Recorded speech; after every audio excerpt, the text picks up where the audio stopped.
we want to achieve the vision of Pillar 6 of our National Digital Health Strategy, which is having a workforce who are confidently using digital technologies to deliver better health and care, and making sure they've all got access to resources that teach them how to do that. The development of the workforce roadmap is particularly important in calling out those different skill sets and maturity points across different professions. It's identifying the problem together and then working with the workforce to understand, well, what are each of our roles and responsibilities to ensure success. I think it's important for us as leaders in the health industry to have a common strategy going forward in how we deal with digital health, how we understand digital health, how the different professions input into digital health.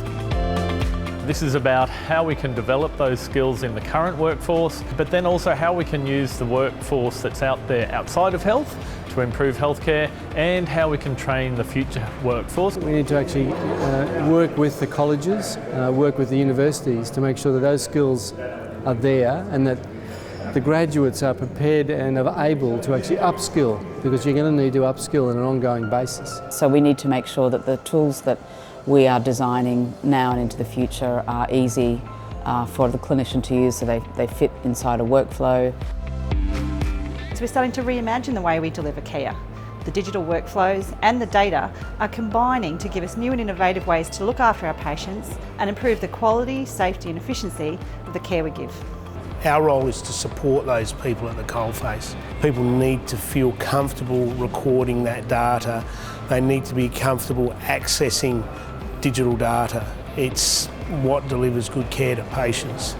And so anywhere that we've embraced digital, we're seeing better outcomes for patients, more effective care, more productive care, better patient experience. If you live, 200 kilometres from where you're going to get some health care, if you can do that via a digital system that's going to be easier for you, less costly, good for the client and good for health systems generally.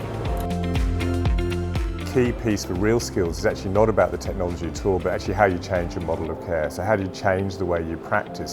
What does it mean to introduce apps if you're a general practitioner into how you care for your patients? How do you interact with them between visits?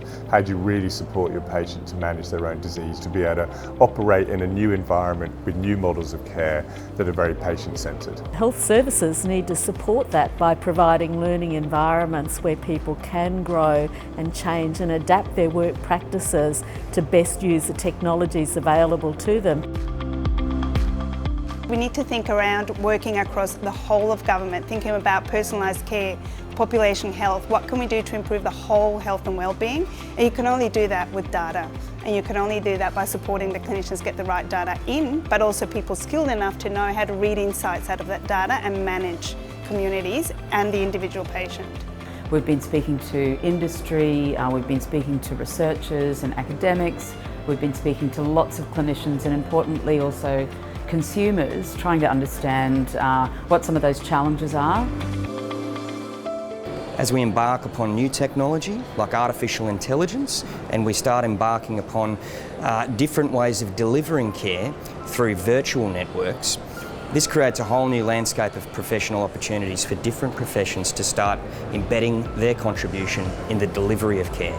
There's a critical capability about digital literacy, about the ability to be able to use systems and digital platforms safely and ethically, and the role of clinicians in preserving and protecting the privacy and security of patient information on the way through care. It's really important through the Australian Digital Health Agency that we have a roadmap that actually helps us decide how we do this better across the country. Taking a really clear long-term view about how health systems need to better support workforce adoption of digital technologies is a paramount consideration for all of our health systems nationally. The more we work together with the Digital Health Agency and the more we interact with the leaders in digital health in this country, the better for all parties.